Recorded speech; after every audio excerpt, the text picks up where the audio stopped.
Well, I want to welcome all of you to our office, and I think that I previously met with Sarah, and we talked a lot about some freelancer issues and independent contracting, and this whole, what I call new middle class, and how government can play a positive role in ushering in this important group of New Yorkers who are going to end up making a tremendous difference in the city. Some already have, and yet for me, this really represents the next generation of New Yorkers, given the changing demographics and jobs in New York City. So the fact that we can have this open-ended conversation to talk concretely about these issues, both from an economic standpoint and from a human standpoint, it really does, for me, incorporate a lot of the work that we're doing here, especially around what New York is going to look like in the next 20 or 30 years.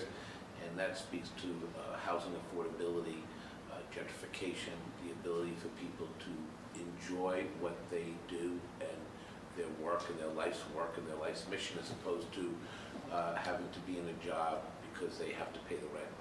And that's not what New Yorkers are all about. We do what we like to do. We're artists, we're freelancers, graphic designers. We have all these great interests and professions, and never should they be limited because of government inaction or because they have to make a choice between food and housing.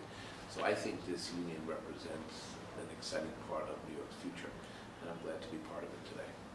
Every time somebody who has a small business or there's a freelancer and decides to go to New Jersey or Connecticut or the Midwest, we lose something of ourselves in the city. And part of what I think makes what you're doing so exciting is it is that next generation. You know, we're going through a period of losing our manufacturing base, and not everybody is part of the Wall Street economy. But there are other new ways that we're going to create economic development in the city. For example, when you talk about space and you talk about the unincorporated business tax, we do a lot of development, obviously, in this borough. We have a mega development process going on. And when you look at the uniform land use process, a lot of times we'll say, well, if you want to build that big development, you got to build schools because we've got young families moving into this neighborhood. Or we'll say, you know what, we need a park down here. Let's build a park if you need this big development. But nowhere do we ever say, you know what, why can't we figure out how to get 10 small businesses or freelancers in this space, give them subsidy, give them credits, and as they grow their business, we'll collect from them, no doubt. But why don't we ever, as part of the land use process, guarantee that kind of job description?